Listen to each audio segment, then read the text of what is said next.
All right. Hello, everybody. So wonderful to see you. Mark, thank you so much for joining us. Geneva, thank you for joining us. We'll have a chat with you later on. But right now, we're going to have a pre-concert talk with Mark Travis, our favorite lecturer, and we're excited about Geneva's concert that is coming up next week on April 27th. And beautiful program, really wonderful. Geneva, just thank you so much for putting it together. We are in for a treat. And to learn more about the program, Mark is going to take over and we will learn what's to be expected. Thank you, Mark. My pleasure, Milana, and hello, Geneva. Wonderful to meet you this way. how familiar it's become to meet people virtually now in the last 2 years. It's my pleasure to rejoin the Grand Piano Series yet again. For anyone new or just joining in, my name is Mark Travis. I have a wonderful day job as the director of media production for the New York Philharmonic. But then I also serve as an artistic consultant and media producer for a number of other organizations, from the Milwaukee Symphony Orchestra to the Philadelphia Orchestra, Handel and Haydn Society up in Boston, number of private artists, and of course, my good friends Milana and Raniero here at the Grand Piano Series. And I have to say that I'm very excited about this program, Geneva. I have a background in broadcasting. I went to music school. I'm a very bad pianist. I'm a less bad singer and classical guitarist. But I early into my college experience, started working at a local public radio affiliate. And one of the things I used to really enjoy most in my time in broadcasting was putting programs together. There was just something about the artistry of it, the puzzle of it. On one hand, I felt a certain responsibility to cast a wide net and show, a breadth and depth of music that, didn't necessarily just fit within my own sensibilities, but, that I thought was, my responsibility in a way to make sure that some voices that might not otherwise get heard got heard. It forced me to push my own musical tastes, which were very specific and are probably were very different 25 years ago than what they are now. And I discovered a lot of treasures along the way, and I'm really grateful for that time. And I have to say, this program, it looks like the kind of thing I would have, put together, when I was still, when that was still a day-to-day responsibility of mine in Northern Illinois and Southern Wisconsin, and eventually in Chicago. So I'm going to attempt to share my screen here. As we mentioned, we had a couple of little tech issues, but I think we've worked everything out. So here we go. We'll dive right in. You can all see me. And we'll go from the beginning. There we are. We're all able to see the slides? Yes? Great. So for those tuning in, we're talking about a recital that's going to take place on April 27th at the Wang Opera Center in Naples, Florida. Geneva Lewis, violin, and pianist Everin Ozel. I understand a few tickets are still available, perhaps, so make sure you visit www.grandpianoseries.org. They are .org, although if you click in .com, you'll probably still end up on the website. And featuring really a wide range of works by some composers that might be quite familiar to some of you, some that might not be at all familiar to some of you. Janacek, Montgomery, Messiaen, Auerbach, Debussy, Fauré, and Brahms.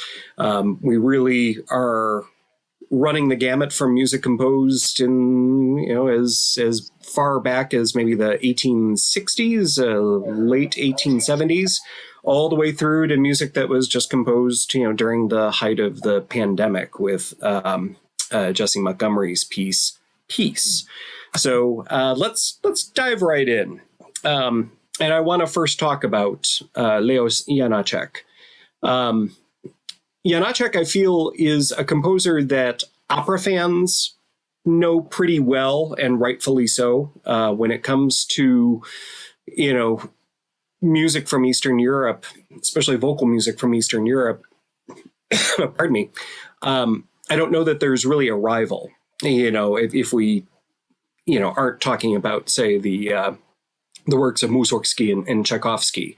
And indeed, it was opera that kind of put Janacek on the international map. It's also what put him on my own, the Mark Travis map, when my father was recruited into the chorus for a production of Yenufa, I don't know, 20 years ago or something. And I knew nothing about the piece. I knew nothing about the composer. All I knew is that after hearing it, I wanted to hear more. And I've been very fortunate over the course of a career to, I've experienced several of his other landmark works. One of my very first productions for the New York Philharmonic was to direct a broadcast of his kids' opera, The Cunning Little Vixen. So Janacek is an interesting footnote. He's, considered, along with Dvorak and Smetana, to really be, a triptych of the three most important composers to emerge from what's now known as the Czech Republic. He lived from 1854, passes away in 1928, and was very active as a composer, but also as a theorist, as a folklorist, as a publisher, and as a teacher. Janacek's publishing, he doesn't really reach the international stage until he's probably in his mid-40s with the publication of that opera, Yenufa, around 1904, 1905. Prior to that, he was really spending a lot of his time, much as Bartók and Kodály did in the Carpathian regions, where he was doing a lot of research on the music and folk customs and folk music of Eastern Europe, but particularly Moravian and Slavic music.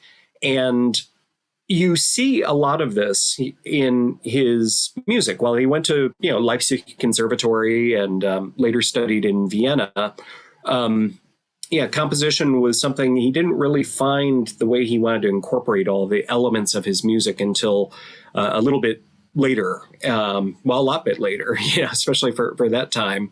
And, the way he accomplishes this is that where some composers really worked to weave in folk melodies, and Janacek certainly does do some of that, he also adapted a form, a rhythmic sensibility that was really meant to reflect the Czech language. And, so for those of us that maybe aren't native speakers of that, it can seem a little unusual, that it doesn't follow maybe where we expect the accents and the emphasis to land. But it doesn't take very long for the ear to adapt to that. So the first piece on this program is going to be his violin sonata, and it's a product of the First World War. I shared a quotation here that in the 1914 sonata for violin and piano, I could just about hear the sound of steel clashing in my troubled head, because at this point, they're just waiting for forces to invade. And so, you hear some of that agitation. Janacek was a revisionist. He discarded a lot of early works from his career. There were other violin sonatas from his student years, but we don't have them. There's a lot of things that he kind of tossed aside and just didn't preserve for whatever reason. Again, another perfectionist, much like Sibelius, much like Brahms and a number of other composers. And this piece, too, was subject to a number of revisions. It lands roughly in the place where we usually hear it around 1922, when the first performance is given in his hometown in April of that year. I thought it was interesting to note that another very prominent composer, Paul Hindemith, actually gave the premiere of this piece in Frankfurt just 1 year later. And even just in this little excerpt, which we'll hear, I think, you can listen to that sort of, there's a song-like sensibility in what he's composing. I feel like each movement of this could very easily have text set to it and, could really unfold as a song or as a recitative. But then within that, listen to how the violin and the piano navigate kind of these speech-like rhythms and song qualities. So let's hear just a little excerpt. I think I took this from the Ballade. When you have a chance, Milana.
That's probably as good a place as any to pause.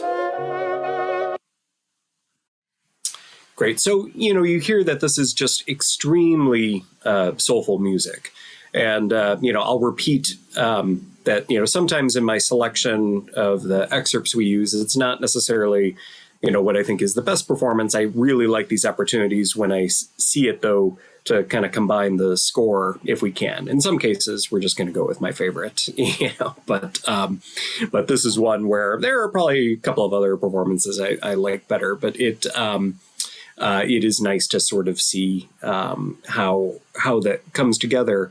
And, again, it's, I don't know what people expect when they see the name of Janacek, but I mean, this is very much right in that realm of Debussy and Ravel and, other great composers, who are writing music at the turn of the 20th century. And, again, I would just encourage anyone not only to, buy a ticket and have this chance to hear this work, but also definitely do a deep dive sometime. Listen to Katia Kabanova, listen to Janufaj, listen to Cunning Little Vixen, listen to his final opera from the House of the Dead, and you will really be rewarded in some melodic riches, as well as just an intensely personal marriage of dialogue and poetry. So I'm going to go back to sharing my screen. He said, hopefully. And here we are. And we're going to bring up the next piece on our program, one that I was very excited to see. So Jessie Montgomery is really and truly one of the hottest names in contemporary composition right now. She's a native of New York City. Grew up on the Lower East Side, went to Juilliard as a violin performance emphasis, but at the encouragement of, several of her friends and quartet mates, she always experimented with composition.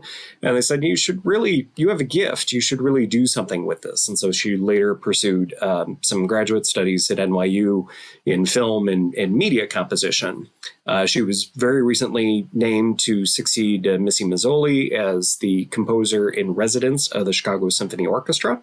So that's an appointment that will start and the season and goes through 2024, I believe. Wonderful pickup for my original hometown orchestra, the CSO. She's been recipient of the Leonard Bernstein Award from the ASCAP Foundation. And I'll say just personally, when we all were going into the pandemic, one of the projects that kept me engaged and active was producing an internet TV show with contemporary composers called Living Music with my good friend and colleague, Nadia Sirota.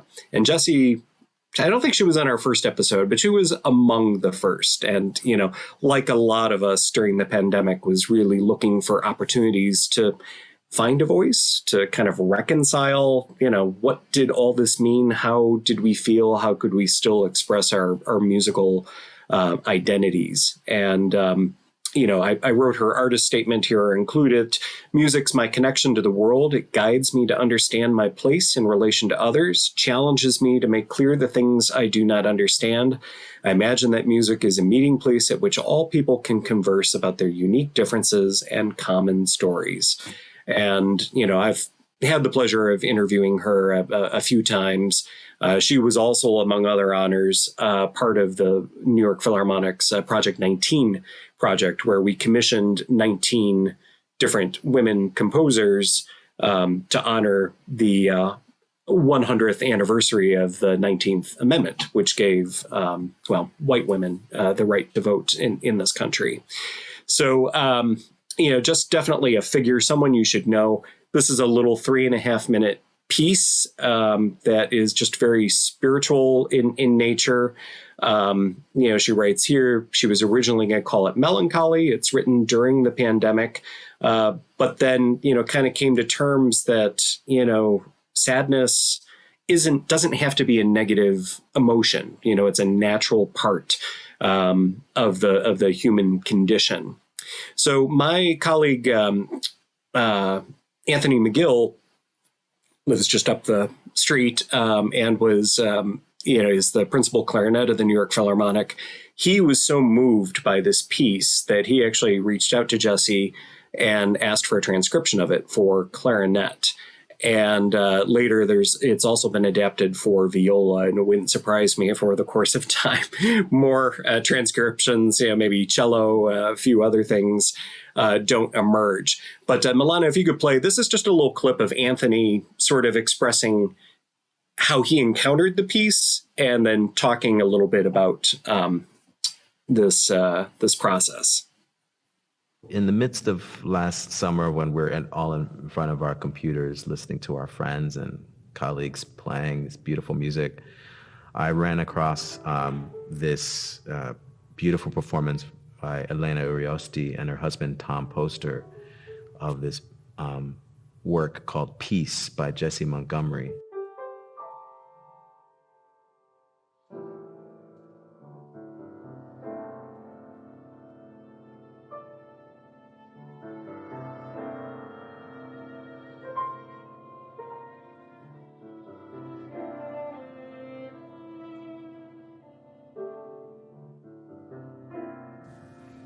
And I'm sitting there, crying in front of my computer screen, and I emailed Jessie right away, and I asked her if I can maybe make an arrangement to transpose this piece. I know it might not work on clarinet very well, but it just moved me so much, and in so many different ways, because I feel like as a community, as a country, as a world, we were not at peace in so many ways last summer.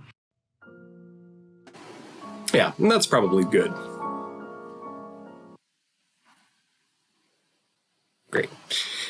So, of course, we'll hear it as it was originally intended for violin, but exists in a couple of other versions. And 3.5 minutes. And once again, if you like the world of Ravel and Debussy and Shostakovich, you will love the world of Jessie Montgomery. If you've been to the movies and listened to a movie score in recent days, you will love the music of Jessie Montgomery. Just so much from the heart. And, and she's just a good human. So definitely someone that you should know. Okay, back to sharing the old screen here and talking about We've talked about peace. And now we're going to talk about another favorite of mine, Olivier Messiaen. So Messiaen lived from 1908 to 1992. He was just a major force of, French music, really the world of classical music for really the duration, just the influences that he carried forward and the influences that he put forth, just with his students, Pierre Boulez, Karl Stockhausen, Tristan Murail, Arthur Benjamin, numerous major composers went through Messiaen's studio. If you ever are in need of a smile, go to YouTube and just Google Messiaen with students, and you'll see just what a teacher he must have been, just sitting down amongst a group of grad students and playing the piano and laughing and joking. I mean, it's really one of those remarkable things to see. You understand why just about anybody that knew him really seemed to love him very much. And then Messiaen turn, moves forward this French classicism and pseudo-impressionism. He was a student of Ducasse, most famous for The Sorcerer's Apprentice, but also really a wonderful symphonist. Talk about an exacting person. Ducasse, I think, only published 13 out of an estimated 200 compositions during his time. But it was a wonderful teacher and pedagogue and advocate for his students. So when we talk about Messiaen, we talk about him as a composer. He was also an amazing organist. He was also an ornithologist. And, birds were extremely important to him. And we really hear that a lot in his compositions. A lot of his compositions reflect bird song or, have kind of avian themes in some way. It was not just a passing fancy, but really a lifelong passion and interest for him. When we describe his music falls into a category of what I would say is unique. It's rhythmically complex, much of it anyway. And his melodies and harmonies were most often derived from a system that was called modes of limited transportation. And what that means basically is that it just meant that as he was writing, the modes or the scales that he would pick would be applied to maintain an appropriate symmetry or intervallic relations. So in a way, it was a little bit of a, mathematical kind of exercise, but usually resulting in maybe less shocking things than what I think we sometimes associate with, say, the 12-tone composers, of the Second Viennese School, like Berg and Schoenberg.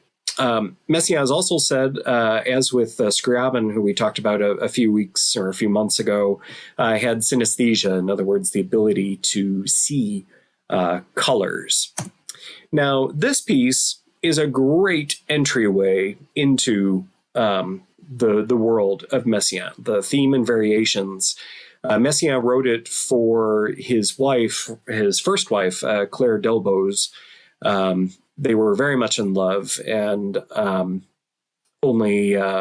she had really terrible illnesses and passed away in 1959. But at the time, they were very active as a duo. She was very much amused to him, and he writes this piece in 1932. It is indeed one of the composer's probably most easy to digest, most immediately accessible works. I don't think that detracts anything from it. It's just, this one seems to resonate with audiences very quickly. It's divided into 6 sections. So, we have that theme, and then we have a battery of 5 variations. And indeed, the composer and his wife gave the world premiere. So we're going to hear one of the short variations just to give us a taste. Again, I think you'll find that this, puts you in that same world as Debussy or late Ravel.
Perfect. So Messiaen, of course, is known to also experiment with a lot of modern instruments. Famously his Turanga Lila Symphony incorporates the ondes Martenot. In fact, he later wrote, I think it's his opera Francis of Assisi, that actually has 3 of those as a part of it. Very expensive piece to stage for a modern orchestra. But at the same time, like any great composer, he just kind of shows where he's capable of the large, but also really capable of communicating a lot just in this very concise economic scale as well. So that's going to be a real treat to hear. Back to sharing the screen, and going to hopefully keep going. There we go. And then we have, we bring back, in a way, a friend of the Grand Piano Series, Lara Auerbach. I believe she was it 2019 that she gave a recital, Milana? Yes. Yeah. So she's truly a Renaissance person, and that, equally at home as a pianist and as a composer and as a conductor. But also a published poet. In fact, I am fortunate to have an autographed copy of a volume of her poetry sitting in my studio, or I did when I still had a studio. Soon to have a studio again in just a few months' time. And she's also exhibited as a visual artist, something, that she shares in common with a couple of other guests that we've had as part of the Grand Piano Series over the years. Roman Rabinovich, comes to mind. So, and she really discusses that all of these things, are equally important to her artistic persona, and, forming the artist and the person that she is. And so she has had numerous residencies. A couple of the most notable that you might have heard of are, of course, Marlborough Music Festival, Verbier Music Festival in Switzerland, and Banff up in Alaska. She was born in Russia to a Jewish family. She's 1 year older than I am, born in 1973, and defected, from the Soviet Union, I think, while still a teenager. And this, we're going to hear a few pieces, or 2, I think, of the preludes from this larger collection of 24. The full collection of 24 can take upwards of just under an hour to perform, somewhere between 40 and say 55 minutes or so. They were completed in 1999. I think she started them a year earlier. It was commissioned from Caramore, just upstate New York. And, she sees the opportunity to kind of showcase some of her stylistic leanings. And, throughout the course of the 24 pieces, we really see a wide emotional range, not just necessarily as the whole body of work unfolds, but I think within these individual pieces as well. Hers is a very original voice, but it's not easy, or it's not difficult, rather, to detect some influence of, say, Prokofiev. Schnittke comes to mind, Shostakovich in a big way, who, of course, wrote his own preludes and fugues. And I have to say, this body of work has become, for a composition that, was written in 1999, this has become an immensely popular and important body of work in both, kind of just violin performance circles, but I would say in violin pedagogy circles as well. And it's a format in which she's come a few times. When she was here at the Grand Piano Series, we heard some of her piano preludes, part of a set of 24. There's another set of 24 works, I believe, for viola. I'd have to backtrack and double check, but this is, seems to be a recurring motif in her career. And again, music that is very, emotionally felt. I think it's easy to engage with this music. So there are actually probably 3 or 4 pretty good recordings of the complete pieces. I chose one by Daniel Hope, who I used to know through the Beaux-Arts trio years ago. And let's hear just one of these. I can't remember if I went with 14 or 15.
So everybody is going to have to make sure they have cough drops with them and really embrace the silence at the Wang Opera Center, to really hear the subtleties and the details of this extremely sensitive music that will be performed. Again, very excited. Just to also give some context, as just to how well Lyra is respected within the field. I know of at least 2 people that have done their doctoral dissertations. One actually based on this set of music, but then another just kind of doing some compare and contrast of her music on the whole. So again, pretty cool. Think 30 years ago it would have been possible to go to a recital and have Aaron Copland and Leonard Bernstein and Samuel Barber show up. It's pretty neat that here we have a recital where, we can get on the phone with Jessie Montgomery. We can get on the phone with Lyra Auerbach. Really an honor. to have that kind of music portrayed. So let's continue down our journey again. And we go to music of Claude Debussy. And this was the last work that he actually completed. This is his violin sonata. And it was intended to be part of a 6-piece project.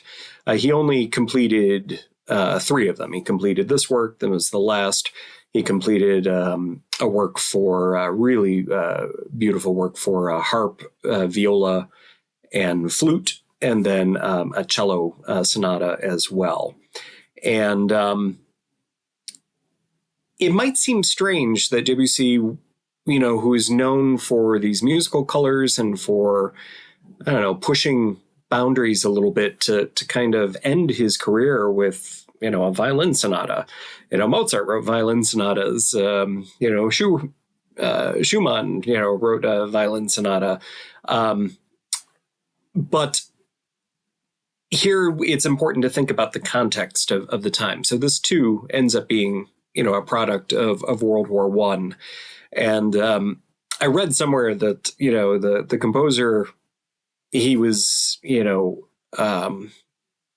already had cancer. He battled cancer for, I think, about 6 or 7 years. And, he said it was just really the force of his publisher that kind of made him finish this work.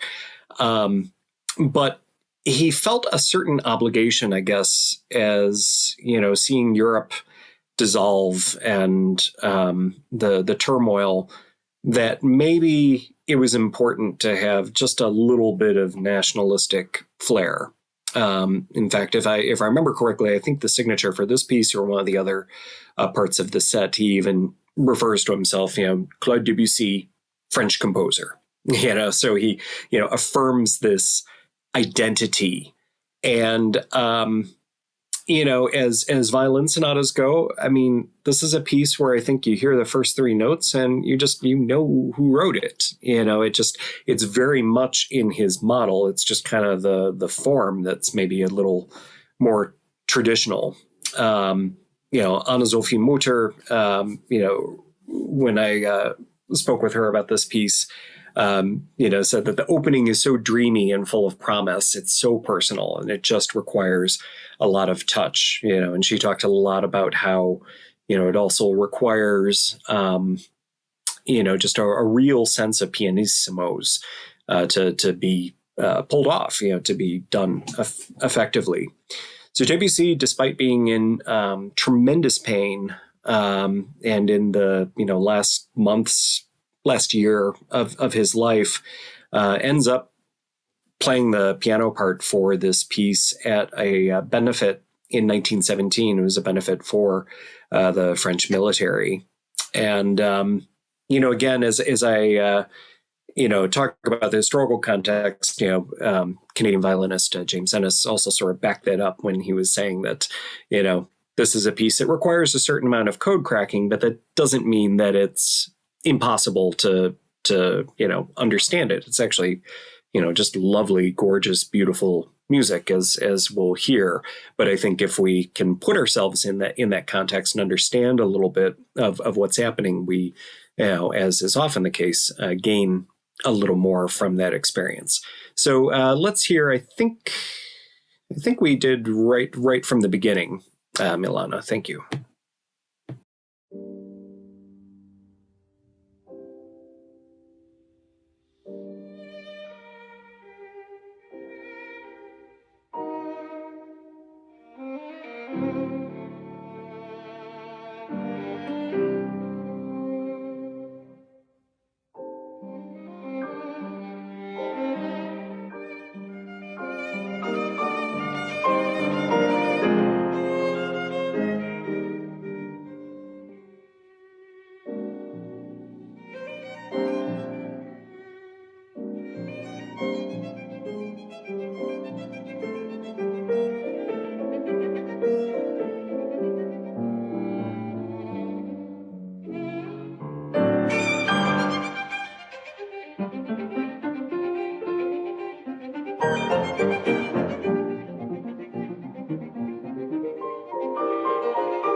Great. That's probably a good place to hit pause.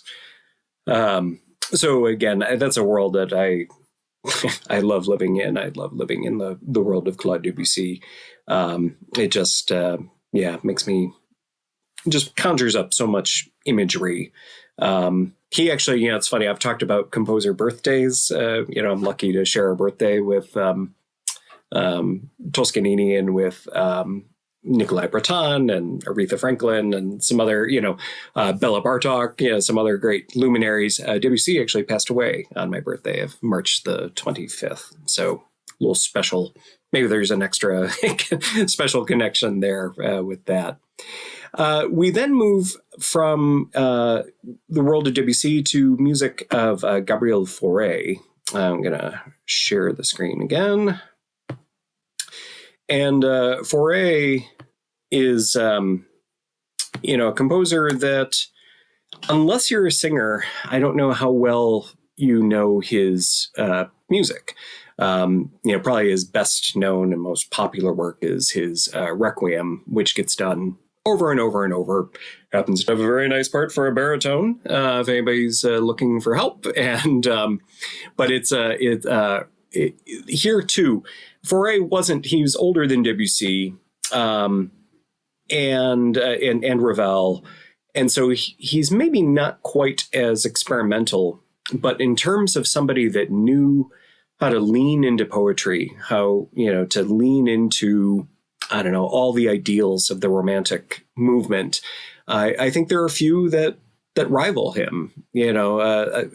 Some have, I heard him once actually referred to as kind of the French Puccini, in a way where he was kind of just known for a few things, but just had this immense gift of melody and for treating the human voice. And so, we celebrate him all these years later as a result. So we're going to hear a transcription of his piece Après un rêve, or After a Dream. And this was written along with two other works as part of his Opus 7. The pieces were actually written over about a 7-year period of time, so there's not really any necessity in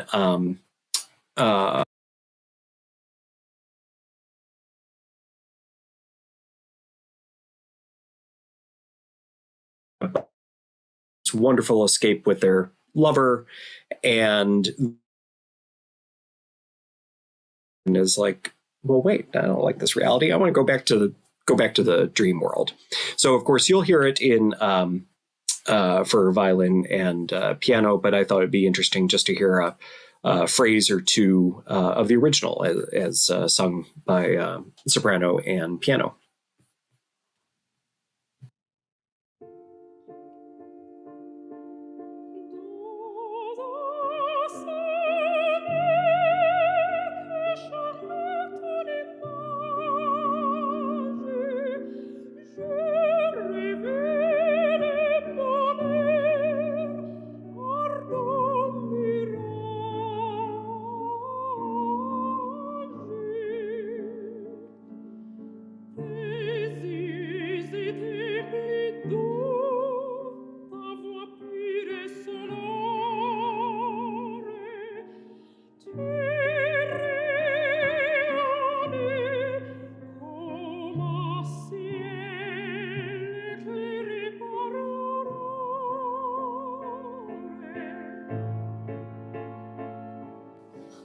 That's probably enough just to give us that flavor.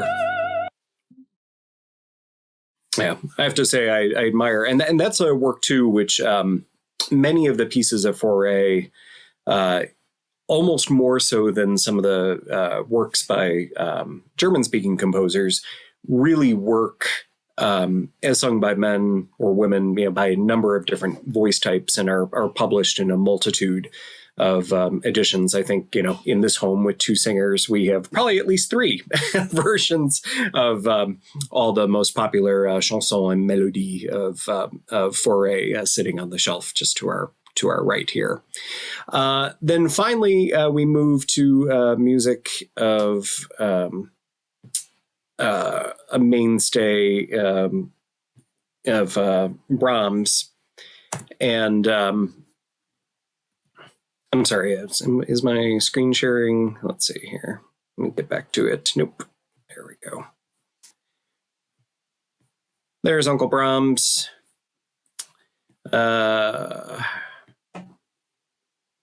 Just adjust that. There we go. He really, at the end of his life, he looked a lot like Orson Welles did at the end of his. It's a shame that Orson Welles didn't have a chance to portray Brahms in a film, because he really wouldn't have had to do very much in terms of the beard or the stern brow. A reminder, Brahms lives from 1833 to 1897. We're going to hear his Violin Sonata number 3 in D minor, opus 108. It's the last of the violin sonatas that he writes. It's different from the others in that it unfolds in 4 movements instead of 3. And I think it's important to note that, at this point, it's 1888. Brahms has completed his 4 symphonies. He's written his 2 piano concertos. He is really at the absolute summit of his creative endeavors, and is probably at a point now where he's earned enough favor and reputation where he can take a few risks if he wants to. He doesn't really take a whole lot of risks, but he instead just continues to gift us with this incredibly thoughtful, incredibly dense music. D minor was a bit of an unusual key for him. It's sort of said that he was spooked by that key because it's the same as the key of the Beethoven Ninth Symphony. And of course, Beethoven sort of loomed like a specter over Brahms for much of his career. This is why it takes 20 years for him to compose his first symphony and publish it. But at this point, Brahms knows who he is. And, really and truly throughout this piece, this is something that if I was teaching a composition or a form and analysis class, not that anybody would ever ask me to do that, but it really is a textbook display of, romantic development. There's one point in particular that you'll have to listen for at the concert where I remember the piano is in a pedal point on A for, I don't know, like 40 or 50 measures or something like that.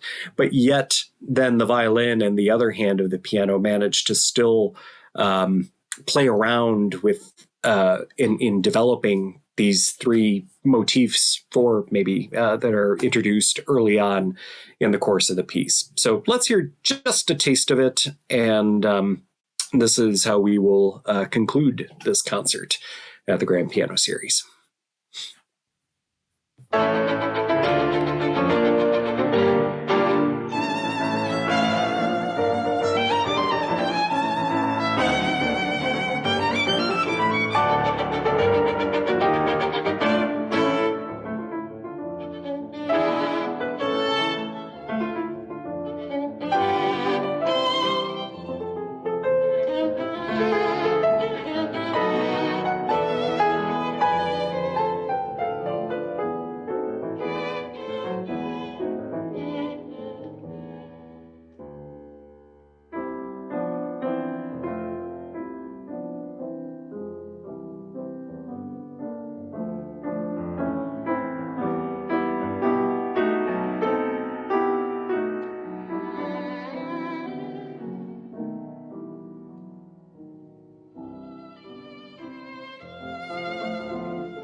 Yeah, let's go ahead and pause there.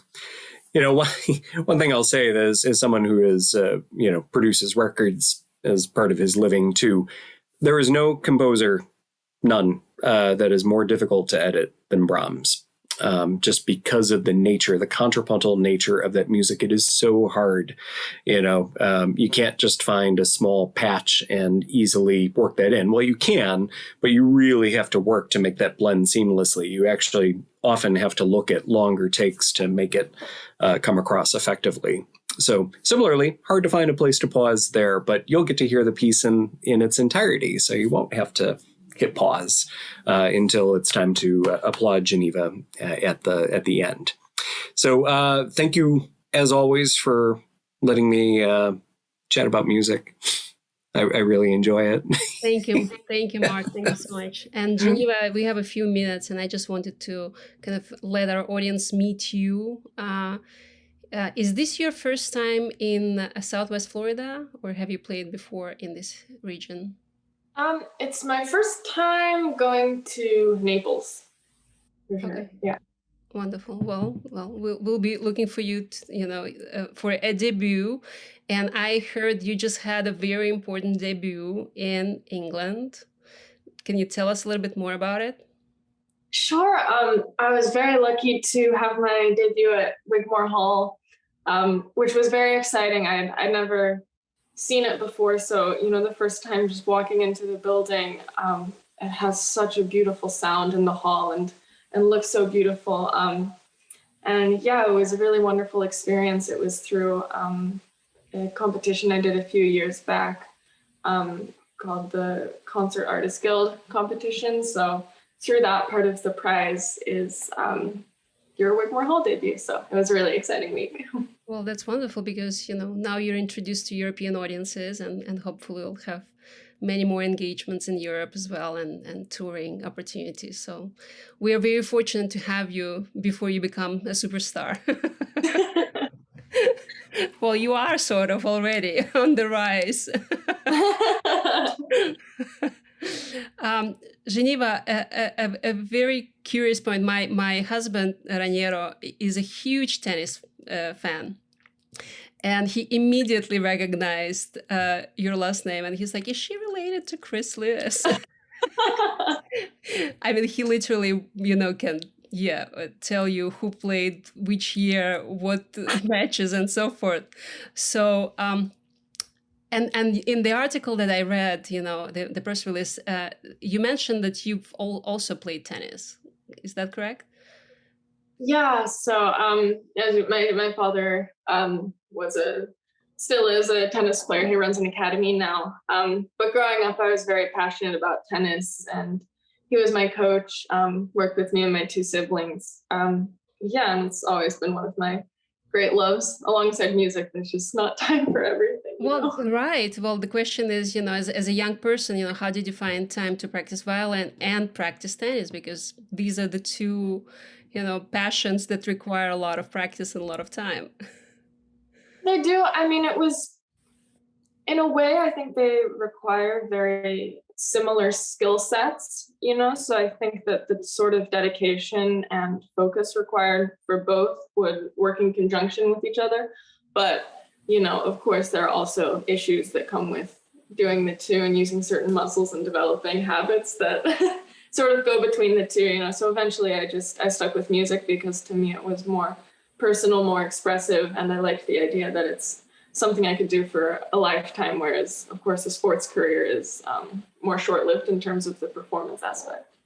How did you start the music? I mean, is anybody, playing an instrument in your family or has played an instrument in your family? Well, it's kind of funny. I actually started out, I grew up homeschooled. My mother is amazing, and she taught me and my siblings all the way up through college. And for her and my father, they just viewed music as a central part of any child's education. So we kind of just started it off as a part of the curriculum, and both of them are huge classical music lovers, although they don't really play themselves. But what's funny about it is we just stuck with it, and my two older siblings have also ended up as professional musicians. So in that sense, they're both older than me. So I always grew up with music in the house and playing together, which was wonderful. Fantastic. Do you get a lot of chance or any chance to perform with your siblings? Not so much. It's been difficult. We live a little bit spread out. But my brother is a pianist, and we've done a fair amount of recitals together. And when we're actually in the same place, we'll do little things here and there. Where do they live? So my brother lives he's in California, where I grew up, where my parents still are. And my sister actually just recently moved back to Boston. So we're in the same place now, the two of us, which is great. Oh, that's fantastic. So are you finished with all your schooling, and are you done with all your studies as a... Just about. I'm graduating in May from the New England Conservatory, where I've been working on getting my artist diploma program for the past 2 years. And before that, I also got my bachelor's at NEC. So it's been, a long time coming, but I'm really excited to be finishing up. And I love the school and will miss it and my teacher very much. Well, yeah, I mean, some incredible musicians come out of NEC, so it's a fantastic string program, really. So, yeah, you're in an amazing place. Do you plan to stay in Boston area, or do you plan to move somewhere else? We'll see what happens in the future. I'm actually planning to move down with my partner to South Carolina, to Charleston for a change of pace. We're going to try it out, see how we like it. So I'm very excited. That's a big change. It is. I've never lived in the South before, anywhere that's not a quite major city. So I'm looking forward to it.